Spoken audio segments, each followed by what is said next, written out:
Good morning. So today we're going to talk about stress featuring Professor Erica Burrell. Hello, welcome to our new office amid the pandemic. We have a very sincere open door policy out here, but we are here to discuss a very important topic.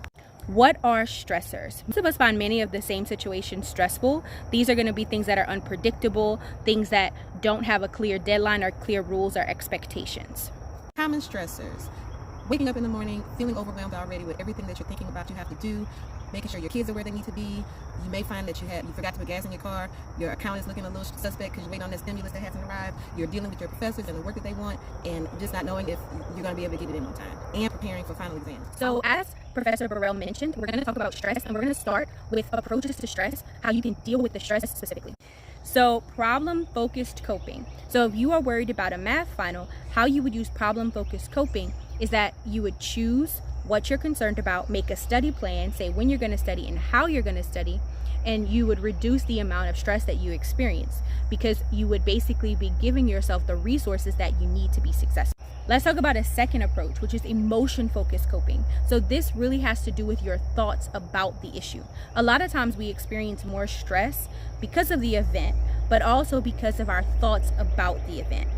For example, you can have two people and they can have different thoughts about the event, which cause them to have different levels of stress. So let's say that I did not do well in a test. I think what happens a lot of times for many students is based upon their past performance on exams, they bring those emotions into preparing for the next exam. What we need to do is redefine what performance on exams really means.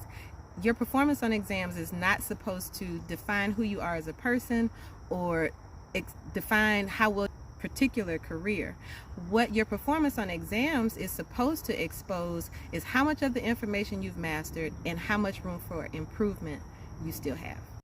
So let's continue to talk about ways that you can reduce stress. So we talked about problem-focused coping, emotion-focused coping, and now we're going to talk about other things that you can use like social support, mindfulness, and also being outside, which is why we filmed this video outside. So one of the things that we talked about is social support, which means that you gather around people who have things in common with you and who are experiencing those stressful events, and you do things together, like me and Professor Burrell. So the next few things that we're going to talk about is how to use mindfulness and how to use time outside in nature to reduce your experience of stress.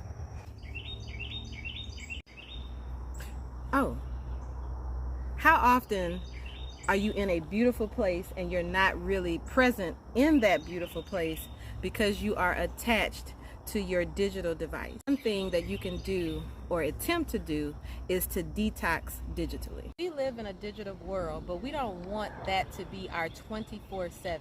You have to make a concerted effort to unplug and find ways to detach from your technological devices. One of the first things you could do with regard to your digital detox, when you get up in the morning, don't let checking your phone be the first thing that you do. Another thing you could do, when you take breaks, take real breaks. Don't take breaks checking your social media accounts or your email. All steps, make a plan so that you can start reclaiming some of your time. We know from several studies that being outside reduces stress. There's a measurable difference in hormones from those people who have been outside. At least 20 to 30 minutes shows the greatest effect, particularly when you're in a forest environment. This is also helpful if you want to start practicing mindfulness. So if you have watched the end of this video, in order to get credit, you want to take this. You either can take a picture of it or you can type out your answer and upload it to Canvas.